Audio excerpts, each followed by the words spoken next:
Merci pour votre confiance et fidélité à la chaîne mère. Il est 13h à Bamako, la même heure partout au Mali.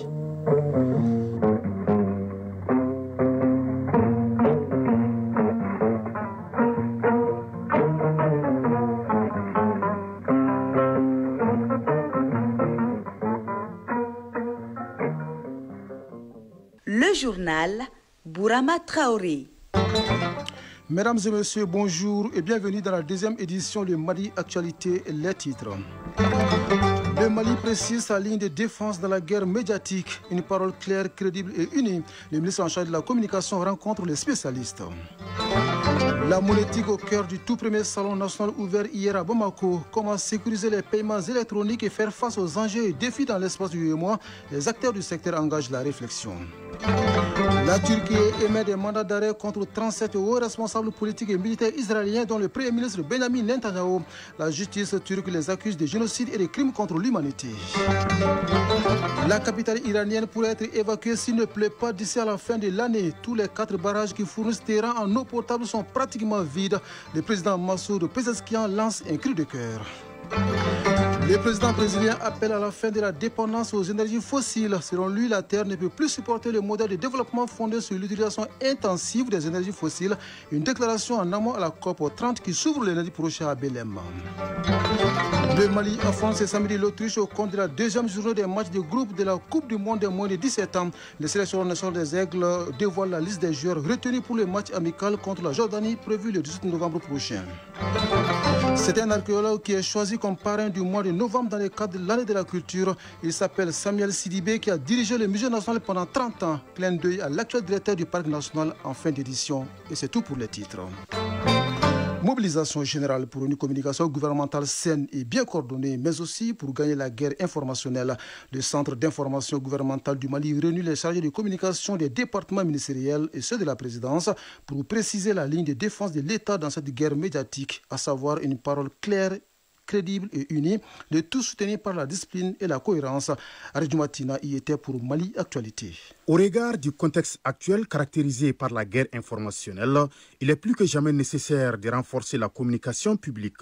C'est ainsi que le Centre d'information gouvernementale du Mali, SIGMON, dans sa mission de consolider et de valoriser la communication gouvernementale, initie cette rencontre avec les chargés de communication des différents départements ministériels pour améliorer la communication gouvernementale, surtout en temps de crise. Alamdou Ag Iliane, ministre de la Communication, de l'économie numérique et de la modernisation de l'administration. Aujourd'hui, les attaques ne sont pas que militaires, elles sont médiatiques, numériques et psychologiques. Face à cette guerre multicommunicationnelle, notre première ligne de défense est la parole de l'État. Une parole claire, crédible et unie. Nous devons parler d'une seule voix, avec discipline et cohérence. Chaque ministère, chaque porte-parole, chaque communicant public représente la crédibilité de l'action gouvernementale. Nos messages doivent être harmonisés, vérifiés et toujours orientés vers un seul objectif, renforcer la confiance des citoyens et protéger l'image du Mali. Le ministre en charge de la communication invite les participants à plus de mobilisation en ces temps de crise informationnelle. Notre objectif, la communication gouvernementale, doit s'articuler sur 4 points essentiels. Le premier, c'est l'unité du message gouvernemental. Le deuxième, c'est la réactivité et l'anticipation. Le troisième, c'est la valorisation des actions du gouvernement. Le quatrième, c'est la professionnalisation et la discipline. Outre les chargés de communication des différents ministères, la réunion a également enregistré la participation de la cellule de communication de la présidence, de l'ORTM, de l'AMAP et de l'ANCD. Colonel Baba Sissé, conseiller spécial du président de la transition, coordinateur de la cellule de communication et des relations publiques de la présidence. Et qui parle de communiquer en situation de crise doit s'entourer de beaucoup plus de garanties pour davantage rendre visibles les efforts du gouvernement. Nous pouvons penser dans un premier temps à la bonne coordination. La bonne coordination se trouve être le levier de cette communication de crise. Aussi, ce que je voudrais dire à l'intention des chargés de communication des départements, c'est de comprendre que la communication n'est pas une simple action d'accompagnement. Au-delà de cet accompagnement, vous ne devez pas tout attendre de votre autorité, vous devez être une force de proposition.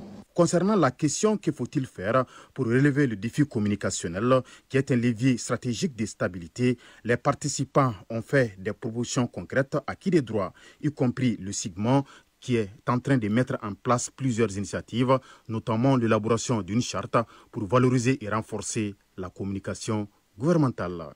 Et renforcer la communication gouvernementale dans les différents secteurs tels que l'économie. Depuis hier, Bamako est la capitale de la monétique. Les temps du premier salon consacré aux moyens électroniques des paiements et d'échanges. Ce rendez-vous économique se tient autour du thème sécurisation des paiements électroniques, enjeux et défis dans l'UEMOA. Retour sur la cérémonie d'ouverture de ce salon monétique avec Alousseni Touré.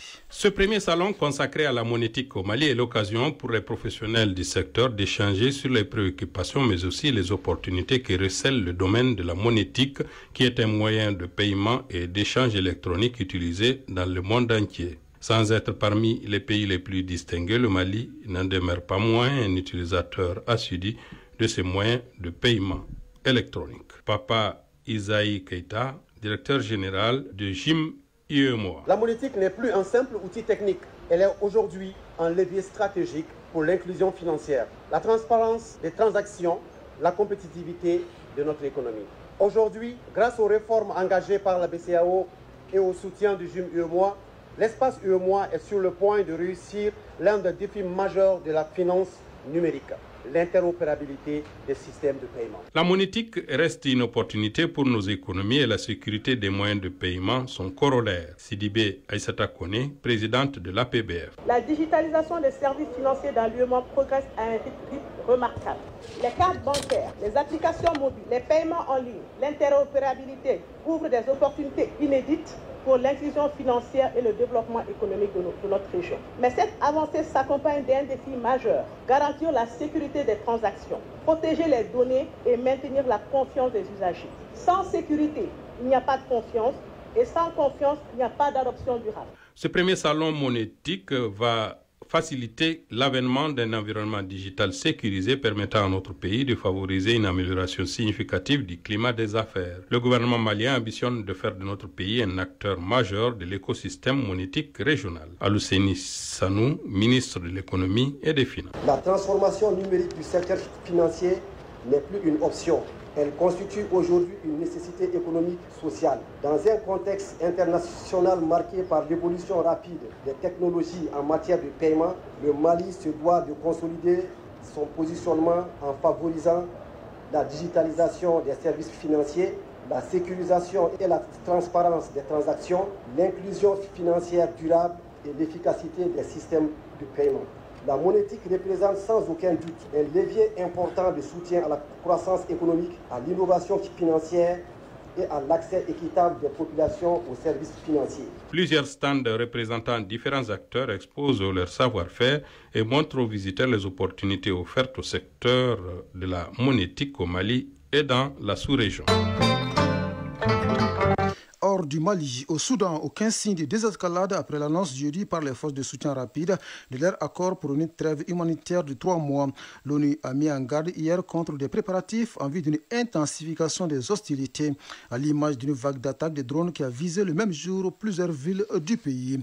Au même moment, la Turquie annonce avoir émis des mandats d'arrêt contre 37 hauts responsables politiques et militaires israéliens, dont le Premier ministre Benjamin Netanyahu. La justice turque les accuse de génocide et de crimes contre l'humanité. Des accusations portées par le président turc Recep Tayyip Erdogan dès le début de l'offensive israélienne à Gaza en octobre 2023.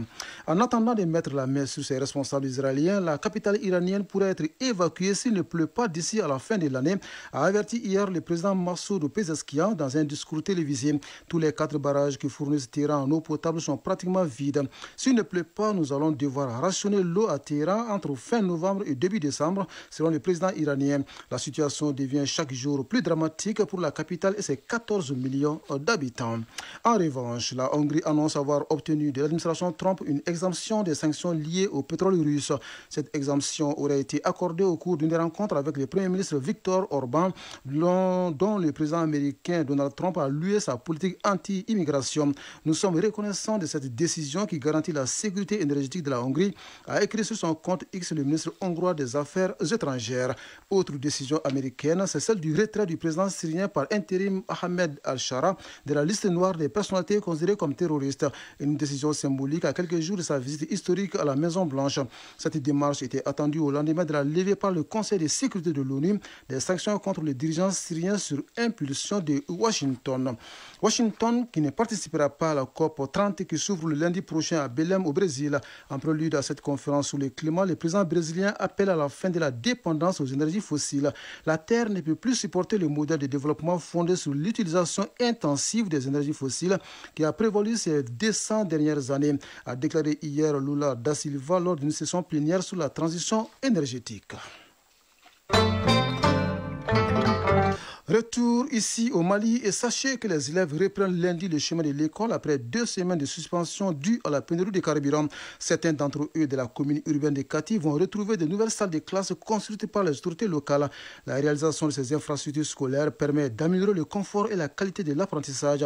Soumou Aïdara était présente à l'inauguration de ces infrastructures qui ont coûté exactement 187 millions de francs CFA pour construire le futur des élèves de Kati. La mairie a investi cette somme pour doter 4 quartiers de la commune urbaine de Kati de nouvelles écoles. Une initiative qui renforce le système éducatif de la localité. La cérémonie de remise des clés au cap de Kati s'est tenue dans l'enceinte de la mairie. Zanga Daou, chargé d'expédier les affaires courantes de la mairie de la commune urbaine de Kati. Il s'agit spécifiquement des infrastructures et équipements ci-après. Un bloc de 3 salles de classe avec 2 blocs de 3 latrines à l'école de Kati Mission, 2 blocs de 3 latrines et une direction à l'école de Koko Plateau à Tétébougou pour un montant de 61 millions de francs CFA.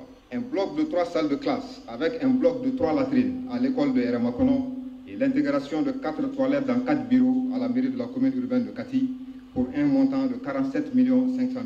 2 blocs de 3 salles de classe à l'école de Kati Koko Plateau à Tétébougou pour un montant de 49 400 000 fonds PDRIAS. L'équipement des écoles publiques de Koko Plateau à Tétébougou, Eramakono, Mission et Banambani pour un montant de 29 399 700 francs CFA.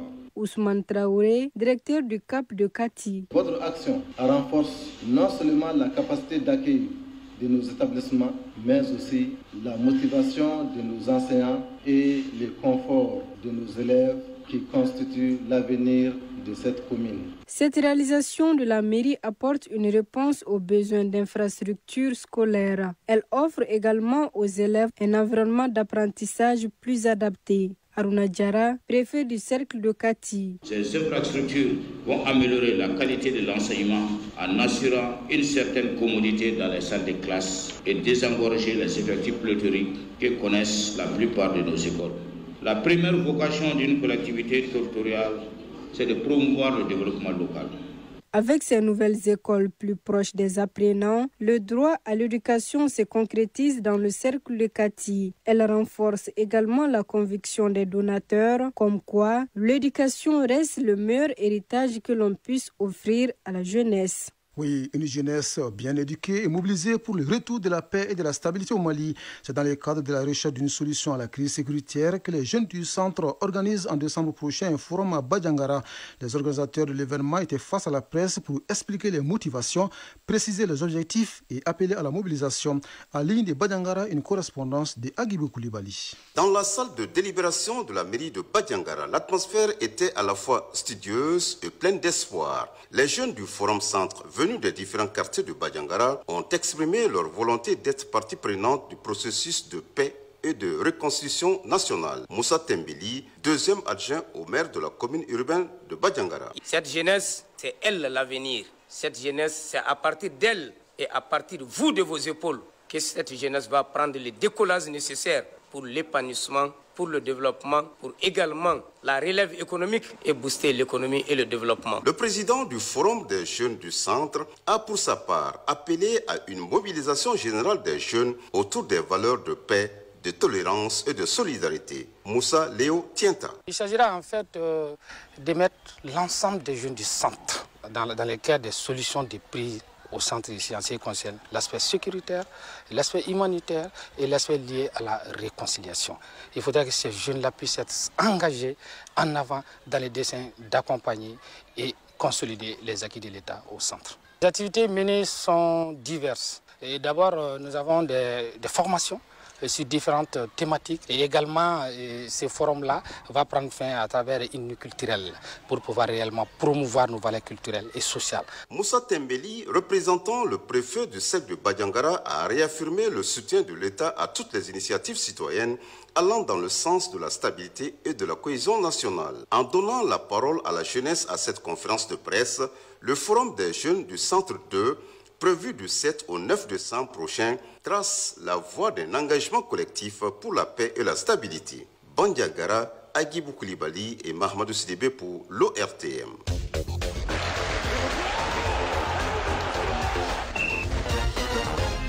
Le sélectionneur des Aigles du Mali a dévoilé hier la liste des joueurs retenus pour le match amical contre la Jordanie, prévu le 18 novembre prochain. Nous sommes en football. Restons dans la même discipline pour parler de la deuxième journée des rencontres de groupe de la Coupe du Monde des moins de 17 ans qui prend fin ce samedi. Au programme, 8 rencontres, dont celle opposant le Mali à l'Autriche. La synthèse de l'actualité sportive porte la signature des femmes Djourti. Duel de débutantes ce samedi entre le FC 15 de Agosto de la Guinée équatoriale et l'USFAS du Mali en Ligue des champions féminines de la CAF. Cette rencontre du groupe A marque le troisième face-à-face entre clubs de Guinée équatoriale et du Mali dans la phase finale de la compétition. Les deux précédentes confrontations avaient accouché d'un match nul d'un but partout. L'AS Mandé du Mali face respectivement au Malabo Kings en 2021 puis aux Hurricanes Ladies en 2023. Ensuite, le FC Massar, représentant du pays hôte, et l'AS Far du Maroc, finaliste de la dernière édition, s'affrontent. Une affiche au parfum de revanche. En effet, les deux équipes se retrouvent pour la deuxième année consécutive en Ligue des champions féminines de la CAF. Leur dernier duel remonte à la demi-finale en 2024 à El Jadida, remporté par l'AS Far 2-1. Cette cinquième édition de la Ligue des champions féminines de la CAF se tient du 8 au 21 novembre 2025 en Égypte. C'est la deuxième fois que le pays accueille la compétition après l'édition inaugurale en 2021. Les rencontres se jouent dans deux stades, le canal de Suez à Ismailia et le Right to Dream Stadium au Caire. L'équipe vainqueur de cette édition 2025 se qualifiera pour le dernier tour qualificatif de la Coupe des champions féminines de la FIFA 2026. Toujours en football, la deuxième journée des matchs de groupe de la Coupe du Monde de moins de 17 ans garçons Qatar 2025 prend fin ce samedi. Dans le groupe L, le Mali joue contre l'Autriche, coup d'envoi 13h GMT. Lors de la première journée, les cadets maliens se sont imposés 3-0 face à ceux de la Nouvelle-Zélande, tandis que l'Autriche est venue à bout de l'Arabie Saoudite par le minimum d'un but à 0. Le vainqueur de cet affrontement fera un grand pas vers la qualification et même pour la première place du groupe L. Les deux équipes battues lors de la première journée, l'Arabie Saoudite et la Nouvelle-Zélande, s'expliquent à partir de 15h45 GMT. Malheur aux vaincus. Hier vendredi, 3 sélections africaines faisaient leur deuxième sortie. L'Égypte et le Venezuela se sont séparés sur un score de parité 1-1. Un nul précieux qui permet aux jeunes pharaons de conserver la tête du groupe E avec 4 points avant d'affronter l'Angleterre, un match décisif pour la qualification. Battus lors de leur première sortie, la Côte d'Ivoire et le Mexique se retrouvaient pour un duel déjà décisif dans le groupe F. Le Mexique a eu finalement le dernier mot en l'emportant par 1-0. Cette défaite laisse la Côte d'Ivoire dernière du groupe F avec 0 points. Les éléphantaux sont quasiment éliminés avant leur troisième match où ils affronteront la Corée du Sud. Il faudra gagner pour espérer finir parmi les meilleurs troisièmes. Dans le groupe H, la Zambie impressionne et se positionne pour la tête du groupe après son large succès 5-2 contre le Honduras. Avec 6 points chacun, la Zambie et le Brésil s'affrontent le 10 novembre pour le leadership du groupe H. Dans le cadre de la fenêtre FIFA du mois de novembre 2025, les Aigles du Mali affrontent la Jordanie le 18 novembre en match amical international. Pour l'occasion, le sélectionneur du Mali, Tom Saint-Fit, a rendu public sa liste de joueurs retenus pour ce match. C'est une liste de 25 joueurs comprenant 3 gardiens de but, 8 défenseurs, 5 milieux de terrain et 9 attaquants. Parmi les joueurs sélectionnés, il y a des absences notables. Yves Bissouma, Abdoulaye Diaby, Sigou Niakate et Kamouri Doumbia sont forfaits pour des raisons de blessures. Néné Dorgelès sera absent à raison de circonstances familiales. La rencontre Mali-Jordanie en amical aura lieu au stade olympique Amadi Agrebi de Rades en Tunisie. Le coup d'envoi est prévu à 18h30 GMT. Et pour terminer, la Confédération africaine de football, CAF, a confirmé l'utilisation de l'assistance vidéo à l'arbitrage VAR pour les barrages africains de la Coupe du Monde 2026 qui se dérouleront en match unique à Rabat au Maroc. Cette décision, saluée par de nombreux observateurs, vise à renforcer l'équité et la crédibilité de ces rencontres à enjeu capital où le moindre fait de jeu peut changer le destin d'une sélection. Il marque un tournant puisque la technologie n'avait pas été systématiquement utilisée lors de la phase de groupe des éliminatoires. Le Nigeria, le Cameroun, la République démocratique du Congo et le Gabon Les 4 équipes en lice pour le seul ticket restant vers le tournoi des barrages intercontinental de la FIFA bénéficieront donc d'un niveau de supervision technologique maximal pour ces duels décisifs. Le mini-tournoi des barrages intercontinental des qualifications africaines pour la Coupe du Monde 2026 se dispute du 13 au 16 novembre 2025 à Rabat au Maroc. Les affiches sont Nigeria contre Gabon et Cameroun face à la République démocratique du Congo. Les 2 vainqueurs se retrouvent en finale pour le seul ticket intercontinental. Page Mali Culture 2025. Il est archéologue et actuel directeur du Parc national. Pendant 3 décennies, il était à la tête du Musée national. Vous avez certainement deviné, il s'agit de Samuel Sidibé, considéré aujourd'hui comme un modèle dans la lutte contre le trafic illicite des biens culturels. C'est cet homme de culture au sens propre comme au figuré qui est choisi parrain du mois de novembre. Clin d'œil de Chokmar Sangaré à l'ancien délégué général de la Biennale africaine de la photographie. Derrière son calme olympien, l'incarnation de la muséologie au Mali. Samuel Sidibé a vu le jour au début des années 50 à Somasso, au pays Minyanka, dans le cercle de Bla. Il continue sa scolarité en obtenant son diplôme d'études fondamentales DF à l'école primaire protestante de Yorosso avant d'entrer au lycée Badala de Bamako en 1968. Après le baccalauréat, Samuel voit son rêve d'homme de droit s'envoler car seul le destin a raison sur l'homme et il l'entraîne dans le domaine de l'archéologie. Dr Samuel Sidibé, parrain du mois de novembre de l'année de la culture. Le choix de l'archéologie n'était donc pas un choix personnel. C'était un choix dicté par le ministère de l'Éducation à l'époque. À l'époque, d'ailleurs, on ne disait pas archéologie, on disait muséologie. Et j'avais été donc envoyé en France pour faire des études de muséologie parce que je pense qu'à l'époque, ça correspondait à un plan que l'État avait fait pour le développement des musées. Ainsi, à l'université de Clermont-Ferrand en France, Samuel Sidibé décroche une maîtrise en histoire de l'art avant de présenter une thèse à Paris 1 Sorbonne sur l'archéologie funéraire de l'Afrique de l'Ouest. Nous sommes en 1980. Rentré au pays après les études, l'archéologue intègre la fonction publique par l'Institut des sciences humaines où il dirige des fouilles archéologiques pendant 7 ans. Puis, il devient en février 1987 le directeur du Musée national. Face aux défis du moment, l'homme s'érige en rempart contre le vol et le bradage du patrimoine culturel national. Le pays était victime de pillages importants. Les sites archéologiques étaient considérablement pillés. Les objets étaient exportés illicitement. Nous avons profité de ce moment pour créer une véritable conscience autour de la nécessité de protéger le patrimoine. Par exemple, donc, les textes de loi qui permettaient de protéger le patrimoine, nous avons élaboré l'ensemble de ces textes. Grâce à ces efforts et à travers achats, dons, legs et autres restitutions, le fonds du Musée national est considérablement alimenté. Même dans cette salle, vous avez un objet ici qui a appartenu à Jacques Chirac, qui a été offert à Jacques Chirac, et qu'à cause donc de la bagarre que nous avons faite, cet objet, Jacques Chirac a été obligé de ramener cet objet au Mali. Il y a un autre objet ici qui a été acheté à l'époque par le musée de Kebrali, mais à cause de la bagarre qu'on avait soulevée, à cause de la sensibilité qu'on avait fait, le musée de Kebrali a retourné la pièce. Pour mieux conserver ces objets, Samuel initie un ambitieux projet de modernisation et d'agrandissement du musée national. On est passé de 400 mètres carrés de surface d'exposition à plus de 1000 mètres carrés de surface d'exposition. Toutes les salles que vous avez vues, la salle d'exposition temporaire que vous avez vue, la boutique, etc., ça faisait partie effectivement de ce projet d'extension. Parmi les prouesses du docteur Samuel Sidibé au musée national, on note également l'exposition Les Vallées du Niger qui a bénéficié de la collaboration de 8 autres musées, dont 6 africains et 2 français en 1992. Après 30 ans de service à la direction du musée national, Samuel fait valoir ses droits à la retraite en 2017. Depuis, il dirige le parc national qui est aussi l'émanation d'un des projets dont il fait partie des initiateurs. Un projet qui englobe promotion du patrimoine culturel, protection du patrimoine naturel et sauvegarde de la biodiversité. Si vous regardez la topographie des lieux, vous avez d'un côté le musée, vous avez le parc botanique et vous avez le parc zoologique. Et l'idée, c'était donc de faire en sorte que la question de la culture et de la nature soient ensemble. Sous son leadership, le parc enregistre plus d'1 million de visiteurs par an.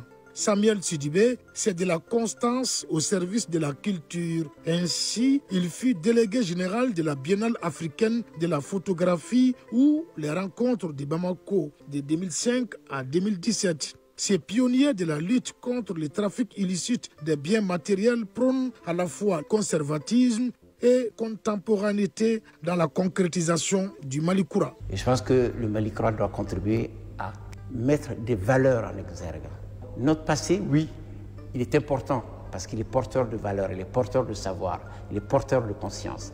Mais aujourd'hui, ce passé doit servir à construire les valeurs contemporaines. C'est avec joie, fierté et modestie que les septuagénaires abordent les mois dont il est désigné parrain par le département en charge de la culture. La culture a été donc au cœur de ma vie, de toute mon activité professionnelle. Et je pense que si je peux aider à ce qu'il y ait un petit plus pour ce mois, je suis complètement disponible à le faire. Figure charismatique de la protection du patrimoine culturel, Dr Samuel Sidibé, bien que tombé dans les chaudrons de l'art par hasard, incarne la conscience populaire de conservation de l'immense réservoir culturel dont dispose le Mali. Merci Ishak Mour Sangaré. Cette page culture met d'ailleurs un terme à cette tranche d'information qui vous a été servie par Absé Traoré à la mise en onde, Badi Touré à la mise en ligne et au micro Bourama Traoré. Juste après moi, Doudou Temeli s'installe pour la lecture des avis et communiqués. Le prochain rendez-vous avec l'information, c'est à 19h30. Grand merci à vous de nous avoir suivis. Excellente fin de journée à vous, où que vous soyez.